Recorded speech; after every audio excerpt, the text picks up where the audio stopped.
န္ဒိယမှာဖြစ်ခဲ့တဲ့အဖြစ်အပျက်လေးတစ်ခုပေါ့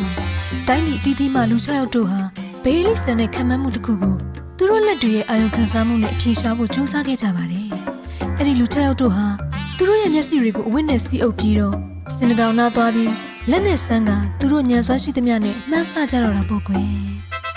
ပထမဦးဆုံးလူကစင်ကြီးရဲ့ကျေပြတ်တန်မာလာတဲ့ခန္ဓာကိုယ်ကိုလက်နဲ့ဆန်းလိုက်ပြီးခဏချင်းမှပဲလှည့်ပြီးပြောလိုက်တာကတော့လူလေးငါထင်တာမမှားဘူးဒါမှခက်တာမဲ့လို့အဲ့ဒါနေရန်တစ်ခုပဲဟေ့ဒုတိယလူရဲ့အလှည့်မှာတော့စင်ရဲ့အဆွဲကိုစမ်းမြင့်ပြီးသူရေရွတ်လိုက်ပုံကတော့တိတ်ပြီးလုံးဝချော့မွေ့ပြီးချွန်ထက်နေမှာတော့သိကြပါရဲ့ကွာဒီဘေလီရဲ့အဖြေကတော့လန်တလက်ပဲပေါ့ကွာတတိယလူလည်းပဲတရိတ်ဆန်ရဲ့အနားကိုချင်းကပ်လိုက်ပြီးစင်ရဲ့နှမောင်းကိုလက်နဲ့ဖမ်းကင်မိလိုက်တာနဲ့သူကမဟုတ်သေးဘူးမင်းတို့မှားတယ်ခဏစောင့်ငါအတွက်တော့ဒီညံဆန်းရဲ့အဖြေကမွေးတကောင်ပါကွာစတုတ္ထလူကြပြန်တော့နိုင်လူစိတ်ပြင်းပြတဲ့လက်တွေနဲ့စင်ရဲ့ဒူးကောင်းကိုစမ်းမိလိုက်တဲ့အခါမှာ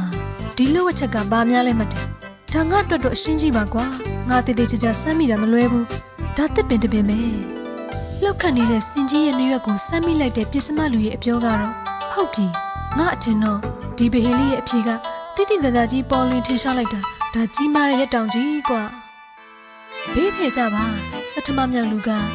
စင်ရဲ့အမိကိုစက်ကနေဆွဲယူလိုက်ပြီးတော့သူ့ကိုယ်သူယုံကြည်မှုအပြည့်နဲ့အော်ပြောလိုက်တာကတော့ဟာအဖြေကကျိုးတစ်ချောင်းပဲဟေးဒါနဲ့အဲ့ဒီလူ6ယောက်တို့ဟာမျက်စိတွေကိုအဝတ်နဲ့စီထားပြီးဆက်ပြီးညှင်းခုန်နေလေရဲ့တယောက်စီတိုင်းဟာသူတို့ကိုသူတို့မှန်တယ်လို့ပဲယူဆပြီးတန်တာရီနားထောင်မပေးဘူးဒါပေမဲ့လို့သူတို့သာအလုပ်တစ်ခုကိုအတူတကွပေါင်းစည်းလုပ်ကြမယ်ဆိုရင်သူတို့ရှာနေတဲ့အဖြေကိုအကောင်းဆုံးဖြေရှင်းနိုင်မှာသိသေးကြတာပေါ့ကွယ်